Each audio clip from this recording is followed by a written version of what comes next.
The Vraltesh Third Grand Armada gathered in the darkness beyond Earth's solar system. 800 warships waited in perfect formation. Each ship was massive, covered in weapons and shields that had protected the Vraltesh Empire for 3,000 years. The commanders were confident. They had fought dozens of wars. They had never lost. Fleet Commander Korveth stood on the bridge of his flagship. He looked at the tactical display showing Earth and its colonies. 7 human worlds glowed on the screen. They looked small and weak. "How long will this take?" asked his second officer. Korveth smiled. 3 days. Maybe 4. The humans have no real military. They have cargo ships with some weapons attached. We will sweep through their defenses like wind through grass. The officer nodded. High Arbiter Vexnil wants this finished quickly. He says the Council is watching. Then we will give them a quick victory, Korveth said. He gave the order to advance. The Third Grand Armada moved forward toward human space. They expected fear. They expected surrender. They expected an easy war. They were wrong about everything. On Earth, in a secure military facility deep underground, Admiral Jiwoo Kang watched the Vraltesh fleet approach. She was 53 years old and had spent 30 years in the Earth Defense Force. Her hair was gray now, but her eyes were sharp and alert. Next to her stood Dr. Yuna Song, the Director of Advanced Weapons Research. Yuna was younger, only 38, but she was brilliant. She had designed weapon systems that nobody in the galaxy knew existed. They are coming, Jiwoo said calmly. 800 ships. Just like we expected, Yuna smiled slightly. Do they really think we have been sitting here doing nothing for 120 years? President Sujin Kwan entered the command center. Everyone stood and saluted. She waved for them to sit back down. There was no time for formality now. Show me what we have, Kwan said. Dr. Yuna Song activated the main display. Images appeared showing Earth's true military capability. For decades, humanity had been hiding its real strength. They had followed the Council's rules publicly while quietly preparing for war in secret. Project Olympus, Yuna explained. We have 300 orbital weapons platforms hidden around Earth and every colony world. The Council thinks they are commercial satellites and mining equipment. They are not. Each platform carries kinetic strike weapons and plasma cannons. She changed the display.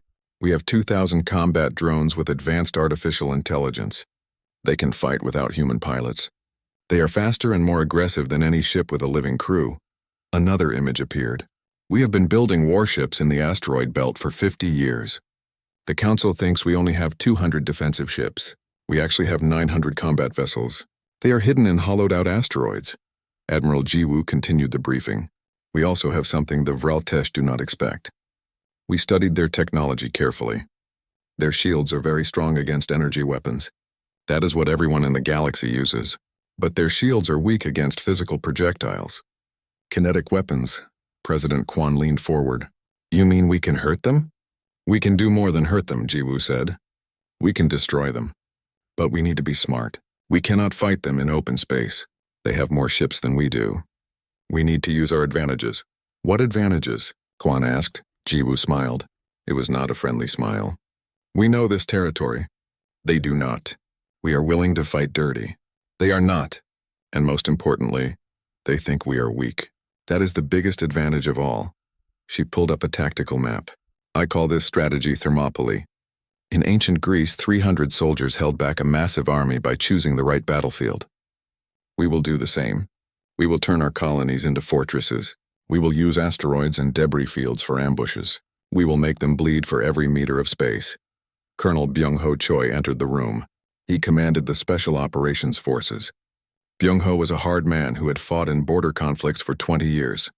He carried a data pad with him. Madam President, we are ready to begin covert operations, Byung-ho said. We have teams prepared to steal Vraltesh ships and use them for sabotage. We will hit their supply lines and communications. Kwan stood up and looked at everyone in the room. The Council thinks we will surrender. The Vraltesh think this will be easy.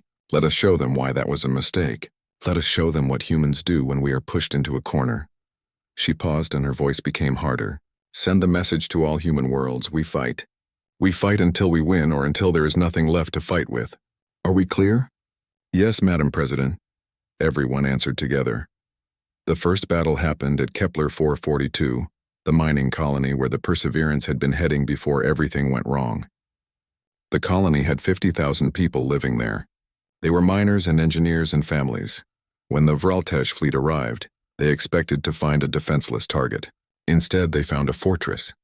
The mining equipment had been converted into weapons. The asteroid field around the colony was filled with hidden platforms. Thousands of combat drones waited in the darkness. Fleet Commander Korveth sent 100 ships forward to take the colony. They moved in standard formation, shields raised, weapons ready. That was when Admiral Jiwoo sprang the trap. The orbital platforms opened fire first. Thousands of metal slugs, each moving at incredible speed, slammed into the Vraltesh shields. The shields designed to stop energy weapons could not handle the kinetic impacts. They failed within seconds, then the drones attacked. 2,000 small, fast ships swarmed the Vraltesh vessels. They moved in chaotic patterns that computer systems could not predict. They fired from every angle. They rammed into weak points. The Vraltesh tried to respond, but they were confused. This was not how space battles worked. This was not organized or clean. This was chaos. In 20 minutes, 47 Vraltesh ships were destroyed. The rest retreated in panic. Korveth stared at his tactical display in shock. "What just happened?" he demanded. Nobody had an answer. The humans were not supposed to fight like this. They were not supposed to have these weapons. They were not supposed to win. On Earth, everyone in the command center cheered when they saw the results. Admiral Jiwoo allowed herself a small smile. "That is just the beginning," she said. "Send Colonel Byung-ho's teams into action. It is time to show them what else we can do."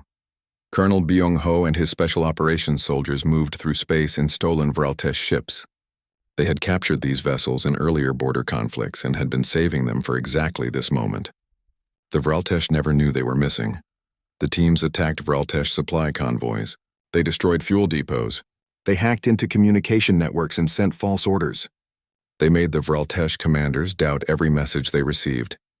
In one operation, Byung-ho himself led a team that boarded a Vraltesh command ship. They killed the crew quietly and took all the military codes. Then they destroyed the ship and disappeared before anyone knew what happened. The stolen codes were priceless. Human intelligence officers could now read Vraltesh communications. They knew where the enemy fleet was going before the fleet knew themselves. Engineer Yoonji Bae worked in a facility on Mars. She had designed the quantum communication network that connected all human forces. While the Vraltesh had to send message drones through faster than light travel, which took hours or days, humans could talk to each other instantly across any distance. This meant Admiral Jiwoo could coordinate attacks across multiple star systems at the same time. When the Vraltesh moved forces to defend one colony, humans attacked somewhere else. When the Vraltesh tried to predict human movements, the information was already old. Yoonji watched her screens showing the communication network. "We are running circles around them," she said to her assistant. "They are like a big, slow animal trying to catch a small, fast one." 2 months into the war, the Vraltesh had lost over 200 ships. They had not captured a single human world. Fleet Commander Korveth was recalled to face questions from High Arbiter Vexnil. He was executed for failure. A new commander took his place. The new commander tried different tactics. He tried orbital bombardment. Human defense platforms shot down the missiles. He tried direct assault. Drone swarms destroyed his ships. He tried siege warfare. Human raiders kept breaking the blockade. Nothing worked. On Earth, President Kwan gave a speech that was broadcast to all human worlds. People gathered in streets and homes to watch. They wanted compliance, Kwan said, her voice strong and clear. They will get defiance. They wanted surrender. They will get war. They wanted to crush us because we dared to be strong. They will learn that strength is not about the size of your fleet. It is about the courage in your heart. The speech was intercepted by other alien species in the galaxy. Many of them had suffered under Vraltesh control for centuries. They watched humans, a young species, fighting back against impossible odds. They began to hope. Ambassador Jin Ho Shin, who had worked quietly in the diplomatic shadows, received secret messages from 12 different alien species. They did not openly support humanity because they feared the Council. But they offered quiet help. Ships carrying supplies would accidentally drift into human territory. Intelligence about Vraltesh movements would accidentally be broadcast on open channels. The cargo ship Perseverance moved slowly through the darkness of space. Captain Dongwoo Kim sat in his command chair. watching the stars through the main window. He had been doing this job for 12 years now. Carrying supplies between human colonies was not exciting work, but it was honest work. It paid well enough to support his family back on Earth. Dongwu looked at the screen showing their route. They were 3 days away from the mining station on Kepler 442b. The station needed food, medical supplies, and equipment parts. His ship carried all of that and more. 240 crew members worked on the Perseverance. Most of them were sleeping now during the night shift. Dr. Hana Lee walked onto the bridge. She was the ship's doctor and also studied alien life forms. Hana carried 2 cups of coffee. She handed one to Dongwu. "Cannot sleep?" Dongwu asked. "Too much on my mind," Hana said. She sat down in the seat next to him. "I keep thinking about the news from Earth. The Galactic Council is getting angry with us again." Dongwu nodded slowly. The Galactic Council ruled over 47 star systems. Humanity had joined the Council only 120 years ago. The Council treated humans like children. They made strict rules about what human ships could do and where they could go. Many of the older alien species did not trust humans. They thought humans were too aggressive and grew too fast. "The Vraltesh are the worst," Hana continued. "They keep saying we are dangerous, but we just want to live in peace and grow." The Vraltesh Empire was the most powerful military force in the Council. They had ships in almost every system. Their technology was thousands of years more advanced than human technology. High Arbiter Vexniel led the Vraltesh. He had spoken many times about the human problem in council meetings. Dongwu sipped his coffee. "Ambassador Taeyang Park is smart. He will handle the politics. We just need to do our jobs and stay out of trouble." Ambassador Park represented Earth in the Galactic Council. He spent his days arguing with alien leaders who looked down on humanity. It was a hard and frustrating job, but Park never gave up. He believed that one day the Council would see humans as equals. Suddenly, an alarm beeped on the control panel. The night shift officer, a young man named Jae-sung, checked the scanner. "Captain, I am picking up a distress signal," Jae-sung said. His voice was worried. "It is coming from the Vraltesh mining colony in Sector 7. Dongwu sat up straight. "That is only 2 hours away from us. What does the signal say?" Jae-sung listened through his headset. His face went pale. "Sir, they are saying the colony is under attack. There is an explosion. Many people are hurt. They need help immediately." Hana stood up quickly. "We have to go help them." Dongwu knew she was right. The law of space was clear. Any ship that received a distress call had to help if they could. It did not matter if the people in trouble were friends or enemies. Saving lives came first. "Change course," Dongwu ordered. "Take us to the colony at maximum speed. Wake up the crew. Hana, prepare the medical bay for casualties." The Perseverance turned toward the distress signal. The engines pushed harder, making the ship vibrate slightly. All across the ship, crew members woke up and rushed to their stations. Everyone knew what to do in an emergency. 2 hours later, they arrived at the Vraltesh mining colony. What they saw made everyone go silent. The colony was destroyed. Huge pieces of metal floated in space. Fires burned inside the wreckage, somehow still burning in the vacuum. Bodies drifted among the debris. Dongwu counted at least 50 escape pods floating nearby. Some were damaged. "Dear God," Hana whispered. "There must have been thousands of people here." "Get those escape pods aboard," Dongwu commanded. "Search for survivors. Move quickly." The Perseverance used its tractor beams to pull in the escape pods one by one. Medical teams rushed to open them. Most of the Vraltesh inside were injured. Many were dead. Hana and her medical staff worked as fast as they could to save the ones who were still alive. Dongwu studied the wreckage carefully. Something felt wrong. The damage pattern did not look like an accident. This looked like a military attack. But who would attack a mining colony and why? "Captain, I am picking up something strange," Jae-sung said. He was looking at the scanner with a confused expression. "There are weapon signatures in the debris. The computer says they match human plasma weapons." "That is impossible," Dongwu said firmly. "No human ships have been in this sector for weeks. Check the scanner again." Jae-sung checked multiple times. "Sir, the computer is sure. These are definitely human weapon signatures." Dongwu felt cold fear in his stomach. This was a trap. Someone had attacked this colony and made it look like humans did it. But who? And what would happen when the Vraltesh found out? "Hana, get on the communication system," Dongwu said urgently. We need to send a message to Earth immediately. Tell them what we found here. Tell them we are being framed. Hana ran to the communication console. She started recording a message to send back to Earth. But before she could finish, the ship's alarm system screamed a warning. Multiple ships just appeared on sensors. Jae-sung shouted. They are Vraltesh warships. 15 of them. They are surrounding us! The communication console suddenly filled with static. They are jamming our signal, Hana said desperately. I cannot send the message to Earth. Dongwoo stood up from his chair. He had been a cargo ship captain for 12 years. He had never been in combat, but he knew what was about to happen. The Vraltesh were not here to help. They were here to make sure no one could tell the truth about what happened. This is Captain Dongwoo Kim of the Earth vessel Perseverance, he said into the communication system. We are on a rescue mission. We came here to help survivors. We had nothing to do with this attack. There was no response from the Vraltesh ships. They simply moved into attack positions around the Perseverance. Captain, they are powering up weapons, Jae-sung said. His voice was shaking now.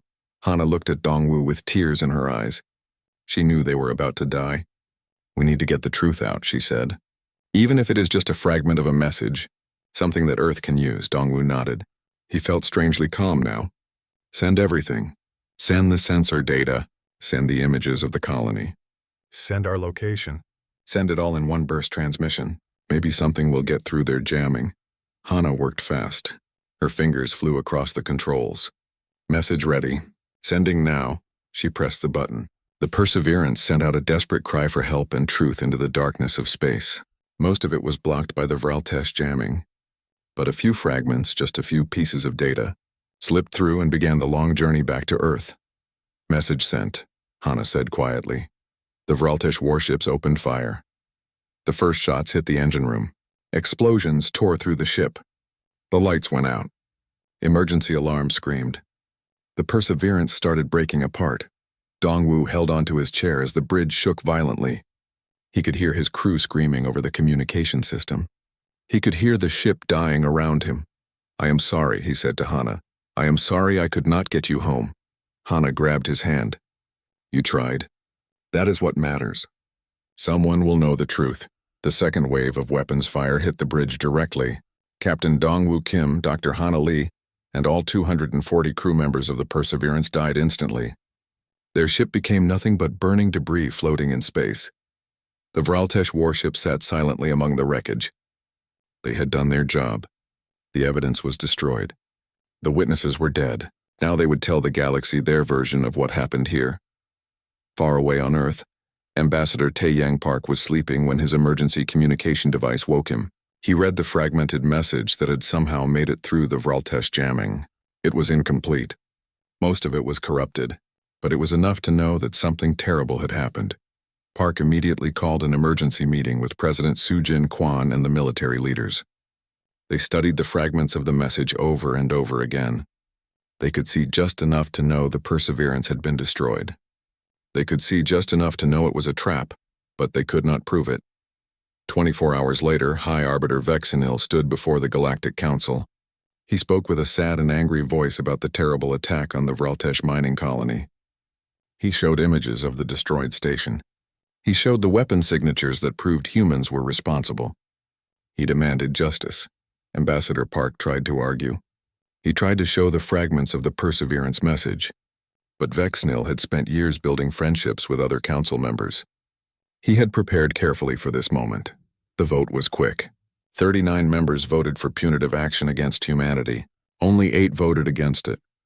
Earth and its 7 colony worlds had 48 hours to surrender their defensive fleets and accept occupation by council forces. Ambassador Park received the message from the council and immediately sent it to Earth. President Soo-jin Kwon read the surrender demand in front of her entire cabinet. Military leaders waited for her decision. Billions of humans across 8 worlds waited to hear what she would say. Kwon thought about Captain Dongwoo Kim and his crew.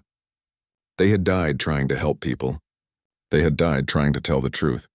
She thought about all the times the council had looked down on humanity. All the times they had been treated like dangerous children. 4 months into the war, Commander Hyun-woo Nam flew his experimental fighter through an asteroid field near the Neptune station. His ship was called the Wraith, and it was unlike anything else in the human fleet. It was small, fast, and almost invisible to enemy sensors. Hyunwoo was 32 years old and had been flying combat missions since the war started. He had shot down 23 Vraltesh ships. But today he had a different mission. Today he was going to do something nobody had ever done before. "Wraith, this is command," the voice said in his helmet. "The target is ahead. One Vraltesh dreadnought with minimal escort." "Are you sure about this plan?" Hyunwoo checked his instruments. The dreadnought was massive. It was 5 times larger than the biggest human warship. It carried enough weapons to destroy a small moon. Attacking it alone seemed like suicide. "I am sure," Hyunwoo said calmly, beginning the approach now. He had studied Vraltesh tactics for months. He had noticed something important. The Vraltesh relied on centralized command. Every ship in their fleet received orders from a command vessel. If you destroyed the command vessel, the other ships became confused and slow to respond. The dreadnought ahead was a command vessel. Hyunwoo had a captured Vraltesh fighter hidden in a nearby asteroid. He had been waiting for 3 days for the right moment. He moved the Wraith silently toward the asteroid. He landed inside it and transferred to the captured Vraltesh fighter. Then he activated the fighter's identification codes. As far as Vraltesh sensors could tell, he was one of their own ships. Hyunwoo flew the captured fighter toward the dreadnought. The escort ship scanned him but found nothing wrong. He was transmitting the correct codes. He looked like a friendly vessel returning from patrol. "Vraltesh fighter, you are cleared to dock in Bay 7, the dreadnought controller said. "Acknowledged," Hyunwoo replied in the Vraltesh language. He had learned it specifically for missions like this. He flew into the docking bay. The moment he was inside, he armed every weapon on the captured fighter. Then he opened fire at point-blank range into the dreadnought's reactor core. The explosion was massive. The dreadnought broke apart from the inside. Secondary explosions ripped through its hull. The entire command crew died in seconds. The ship became an expanding ball of fire and debris. Hyunwoo had already ejected in an escape pod. The Wraith flew in remotely and picked him up. He was gone before the escort ships even understood what happened. The video of the attack was captured by human spy drones. Within hours, it was spreading across the galaxy. Every species saw it. A single human pilot had destroyed a dreadnought using nothing but intelligence and courage. Hyunwoo became famous overnight. But he did not care about fame. He just wanted to win the war and go home.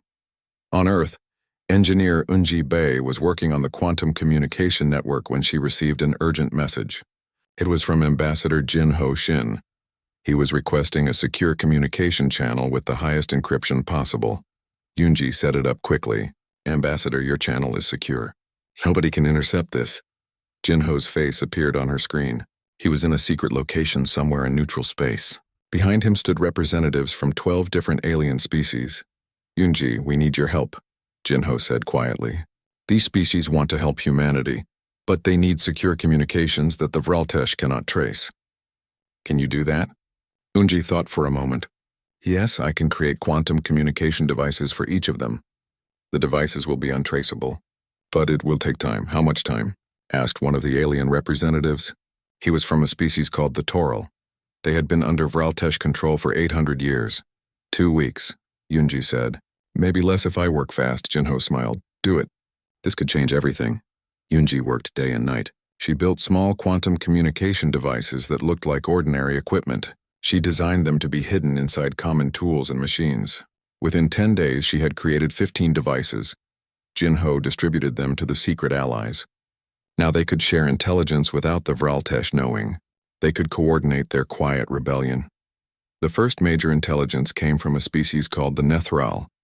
They controlled several important space routes. They told humans exactly when and where the Vraltesh supply convoys would pass through their territory. Colonel Byung-ho led raids on these convoys. His team struck fast and disappeared. The Vraltesh lost ships full of fuel, ammunition, and food. Their fleet began to suffer from shortages. Admiral Jiwoo used the intelligence to plan her attacks. Every time the Vraltesh moved their fleet to one location, she hit them somewhere else. The Vraltesh commanders grew frustrated and angry. They were fighting an enemy they could not predict. In the Galactic Council chambers, things were changing. The war had been going on for 4 months. The Vraltesh had promised a quick victory. Instead, they were losing badly.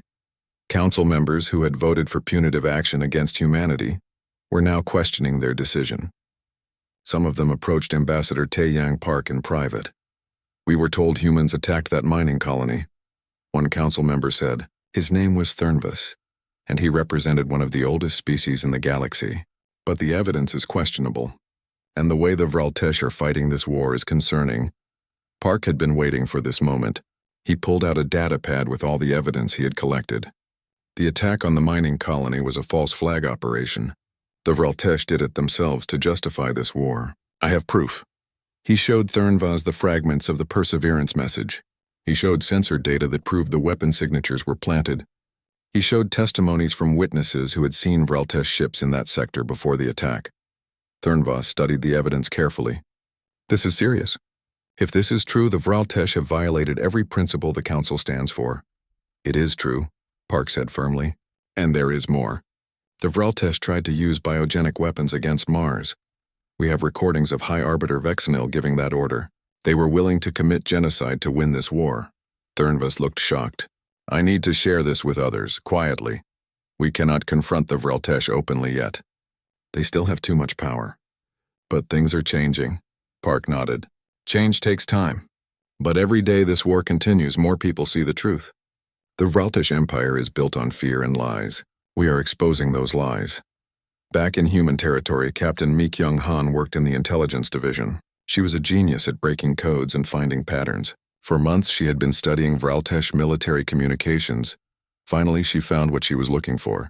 The Vraltesh used rotating encryption codes that changed every 6 hours. But there was a pattern to how they generated those codes. Mi Kyung found the pattern. She created a program that could predict the encryption codes before they changed.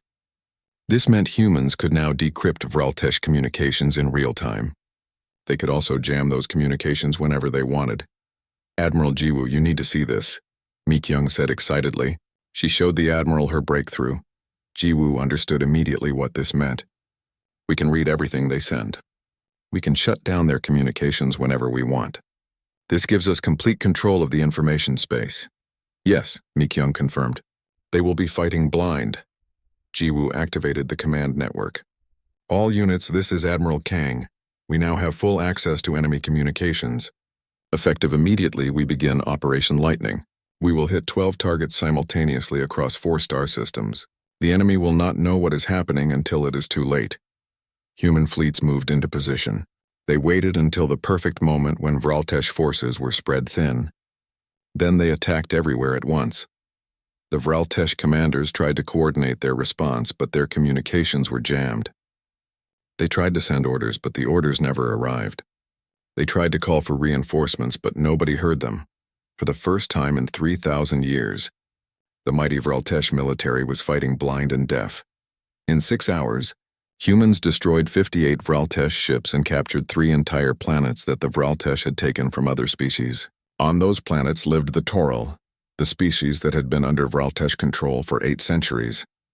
When human soldiers landed on the Toral homeworld, the Toral people were terrified at first. They expected conquerors. Instead, the humans said something they had not heard in 800 years. "You are free. We are not here to rule you. We are here to liberate you. The Vraltesh will not control you anymore." The Toral did not believe it at first. But when human ships left orbit and returned control of the planet to the Toral government, they began to understand. Humans really were different. News of the liberation spread quickly. 3 more species under Vraltesh control immediately rebelled. They attacked Vraltesh occupation forces on their worlds. The Vraltesh Empire, which had seemed so powerful, was suddenly falling apart. In the Galactic Council, emergency sessions were held every day. Council members argued loudly about what to do. The evidence of Vraltesh crimes was mounting. More and more species were turning against them. High Arbiter Vexenil was desperate. He had started this war to crush humanity and strengthen Vraltesh power. Instead, his empire was collapsing. His military was defeated. His allies were abandoning him. The Vraltesh Grand Armada appeared at the edge of Earth's solar system, like a dark cloud blocking out the stars. 1,200 warships moved in perfect formation toward humanity's homeworld. On the bridge of the flagship, High Arbiter Vexenil watched Earth growing larger on his display screen. "Today we end this. Vexnil said to his officers. Today, humanity learns the price of defiance. His fleet moved past Neptune, then Uranus. Everything seemed quiet. Too quiet. Vexnil felt uneasy, but he pushed the feeling away. Earth had only 400 ships defending it. His fleet had 1,200. The mathematics were simple. On Earth, Admiral Jiwoo Kang stood in the command center deep underground. Around her, hundreds of officers monitored screens showing every part of the solar system. Everyone was calm and focused. They had trained for this moment. All platforms are armed and ready, reported a tactical officer. Awaiting your command, Admiral. Jiwoo watched the Vraltesh fleet approaching. She waited. Patience was important now. She needed them to come deeper into the system. She needed them to commit fully to the attack. The Vraltesh fleet passed Saturn. Still, Jiwoo waited. They passed Jupiter. Getting closer now. Admiral, they are approaching Mars, the tactical officer said. We should engage now before they get closer to Earth. Not yet, Jiwoo said calmly. Let them come closer. Let them think they are winning. President Sujin Kwan stood beside Jiwoo. She was nervous, but she trusted the Admiral completely. How will you know the right moment? She asked quietly. Jiwoo smiled slightly. I will feel it. The Vraltesh fleet moved past Mars. Earth was now directly ahead of them. Vexnil ordered his ships to spread out and surround the planet. He could see the human defensive fleet waiting near Earth's moon. 400 ships against his 1,200. They are fools to fight us here, Vexnil said. Destroy them all.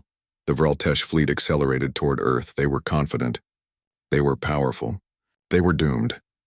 Now, Admiral Jiwoo said simply, across the entire solar system, 5,000 hidden weapons platforms suddenly came online.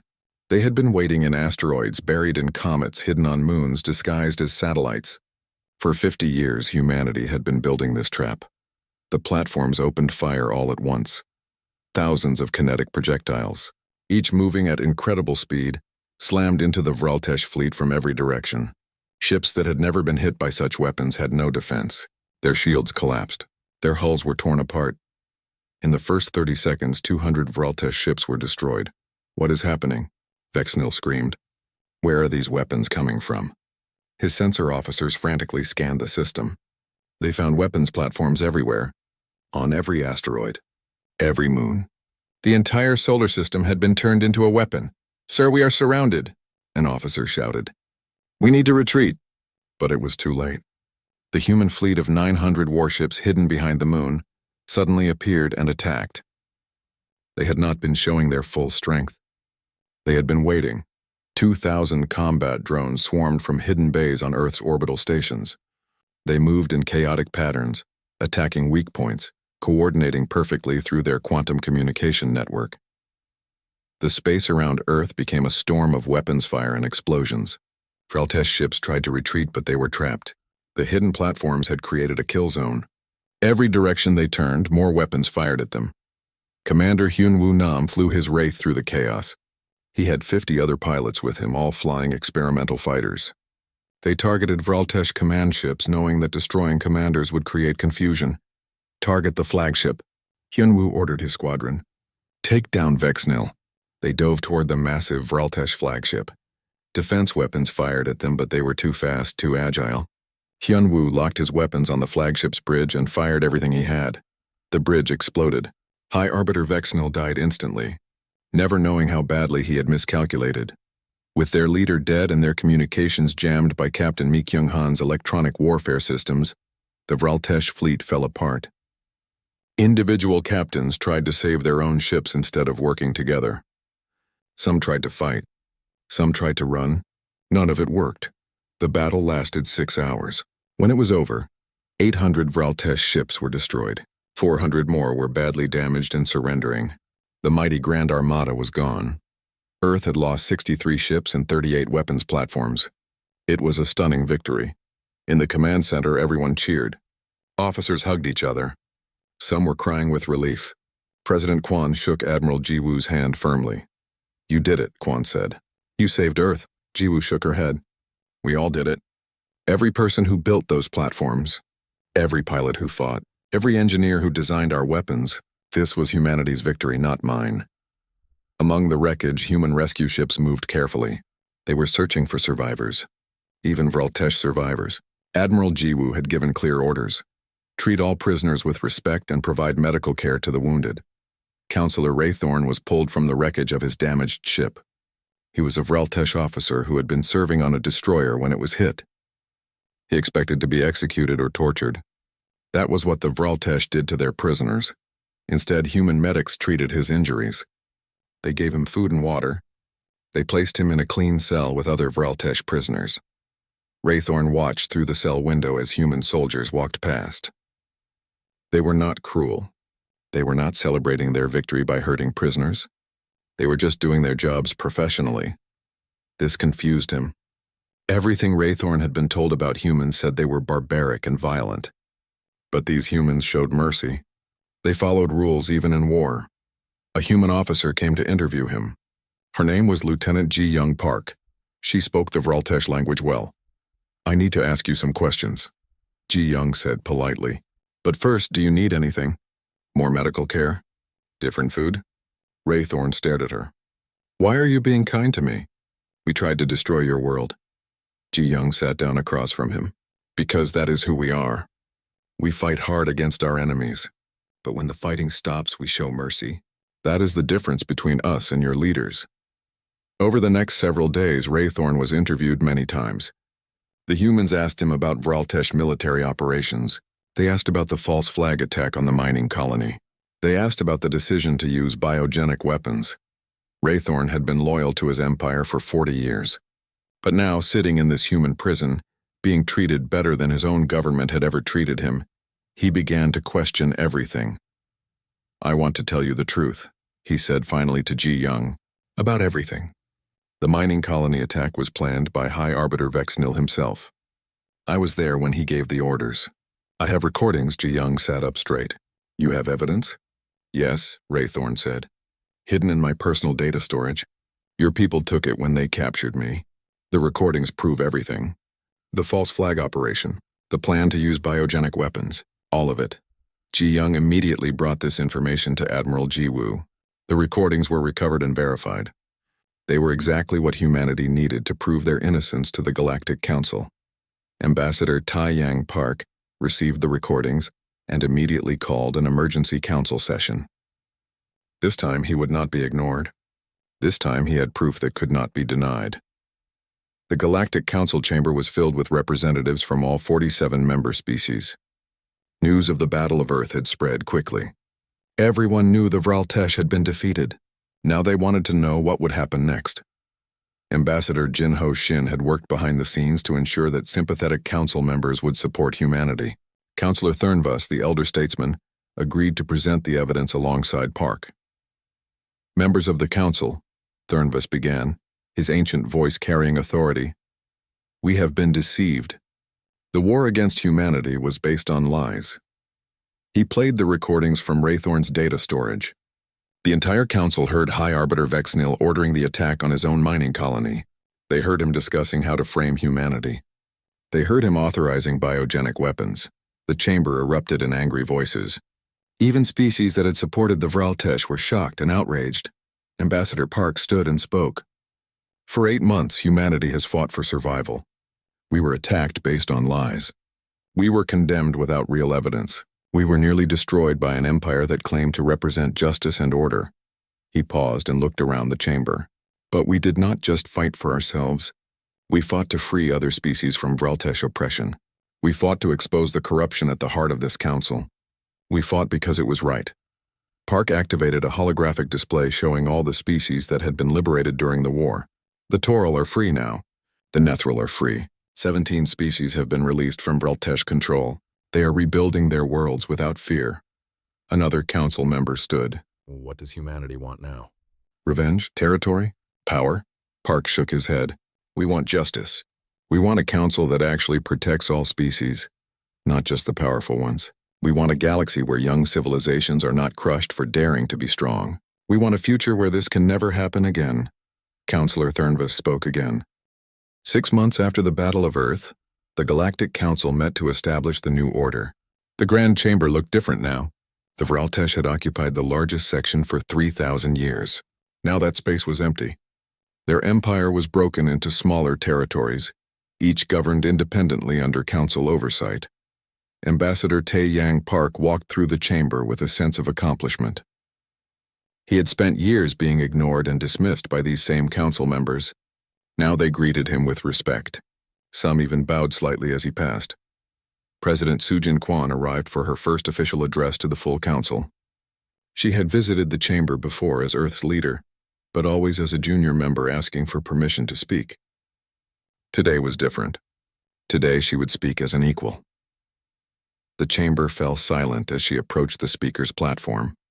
Representatives from 47 species waited to hear what she would say. Honorable council members, Kwan began, her voice steady and strong. 8 months ago my people faced extinction. We were falsely accused, unjustly condemned and attacked by forces that outnumbered us 3-1. We were told to surrender or die.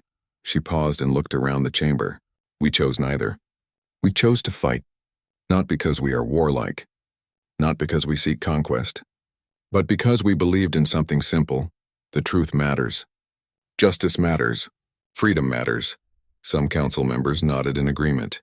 Others looked uncomfortable, remembering how they had voted to authorize the attack on humanity. We won that war, Kwan continued. But victory in battle is not enough. The real question is what we do with that victory. Do we seek revenge? Do we build our own empire?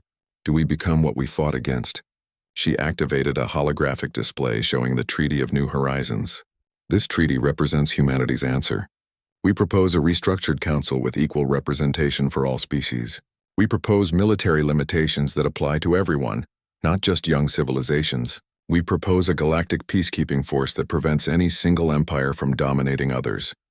Councillor Thurnva stood to support the proposal. The Treaty of New Horizons is wise and just. It addresses the flaws that allowed the Vraltesh to abuse their power. It ensures this kind of war cannot happen again. I urge all members to support it. The vote was called.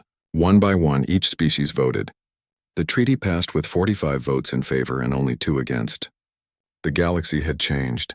After the vote, many council members approached Kwan privately. They apologized for their earlier votes. They thanked humanity for showing restraint and victory. They asked for Earth's help in rebuilding damaged relationships. Kwan accepted their apologies, but she did not forget who had stood with humanity when it mattered. Those allies would be remembered.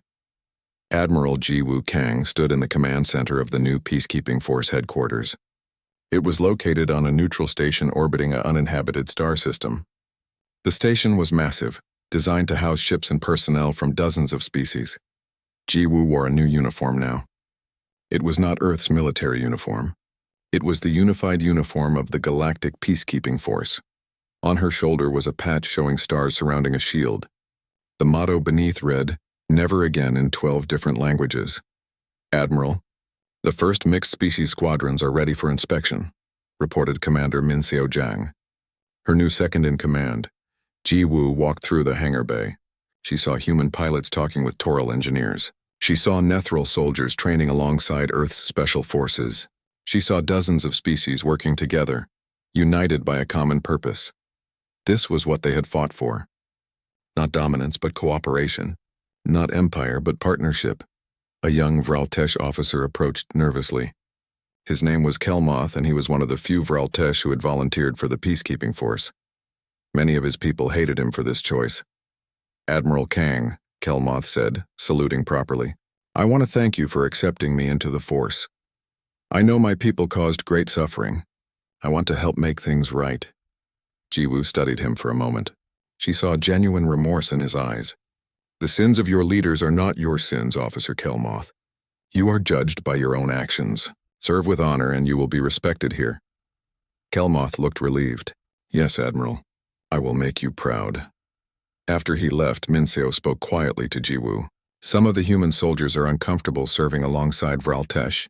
They remember what happened to the Perseverance." "I know," Ji-Woo said, "but we must move forward. Not every Vraltesh supported the war. Not every Vraltesh is our enemy. If we hold on to hate, we become what we fought against." The first mission for the new peacekeeping force came quickly. A group of pirates was attacking merchant ships near the Outer Rim. These pirates had taken advantage of the chaos during the war to build a small criminal empire. Ji-Woo, led the operation personally. Her fleet included ships from 8 different species. They moved together in perfect coordination, using the quantum communication network that engineer Yunji Bei had expanded across the galaxy. The pirates expected the peacekeeping force to be disorganized and slow. They were wrong. The mixed species fleet moved with precision and efficiency. The pirates were captured within 3 hours without a single casualty on either side. News of the successful operation spread quickly. Other criminal groups began to worry. The new peacekeeping force was effective and united. The old galaxy, where pirates could hide in the gaps between different military forces, was gone. On Earth, Dr. Yuna Song stood in front of 200 scientists from 20 different species. They had come to learn from humanity's technology and to share their own knowledge. For too long, the Council restricted technology sharing, Yuna explained. Powerful species kept their knowledge secret to maintain advantages over younger civilizations. This created inequality and mistrust. We are changing that today. She showed them the designs for the kinetic weapons platforms that had won the Battle of Earth. She showed them the quantum communication systems. She showed them the AI-driven combat drones, but she also learned from them. The Toral had advanced medical technology. The Nethril had superior shield systems. The ancient species had knowledge of physics that humanity had not yet discovered. By sharing freely, all species benefited. Technology advanced faster than ever before. New innovations emerged from combining different approaches and ideas. A young Toral scientist named Vekril approached Yuna after one session. Thank you for sharing this knowledge freely. My people suffered under Vraltesh control for 8 centuries. They kept us weak by denying us technology. You are giving us the tools to defend ourselves, Yuna smiled. That is the point. No species should be helpless. No species should be at the mercy of stronger powers. We all rise together or we all fall separately. Ambassador Jinho Shin continued his diplomatic work, now focusing on helping newly freed species establish stable governments. Many of these civilizations had been under Vraltesh control for so long that they had forgotten how to govern themselves. Jinho worked with the Toral government to write a new constitution. He helped the Nethril establish fair elections. He advised a dozen other species on building institutions that would protect freedom and justice. One evening, he sat with Counselor Raythorn, the former Vraltesh officer who had defected and provided crucial evidence. Do you regret your choice? Jinho asked. Your own people consider you a traitor. Raythorn looked thoughtful. At first, yes. I lost everything. My family will not speak to me. My friends abandoned me. But then I see what is being built now. A better galaxy. A just galaxy. I would make the same choice again. He paused. My people were wrong. We believed our age gave us the right to rule. We believed our power gave us authority. But humanity taught us that wisdom is not about age. Justice is not about power. These things come from character, from choices, from values. Jinho nodded. You are helping others learn that lesson too. Your testimony changed minds across the galaxy. On the moon, a memorial was being built to honor the 240 crew members of the Perseverance. The structure was simple but beautiful. It was made of crystal that reflected Earth's light. On the base were carved the names of every person who died that day. Dr. Hana Lee stood before the memorial. She was alive. Against all odds, she had survived. When the Perseverance was destroyed, Hana had been in the medical bay. The section had broken away intact and became an escape pod by accident. She had drifted in space for 6 hours before being picked up by a Vraltesh ship. They had taken her to a prison camp, thinking she might have useful information. For 8 months, Hana had been a prisoner. She had been questioned and threatened. But she had never broken. She had never betrayed her people. When the war ended, prison camps were opened and inspected by the peacekeeping force. Hana was found, thin and tired, but alive. She had been brought home to Earth 3 weeks ago. Now she stood at the memorial, tears running down her face. She thought about Captain Dongwoo Kim, who had been kind to her. She thought about Jae Sung and the other crew members who had become her friends. She thought about how they had died trying to help people. I am sorry I survived when you did not, she whispered to the memorial. But I promised to make my survival mean something. I promised to help build the galaxy you died for.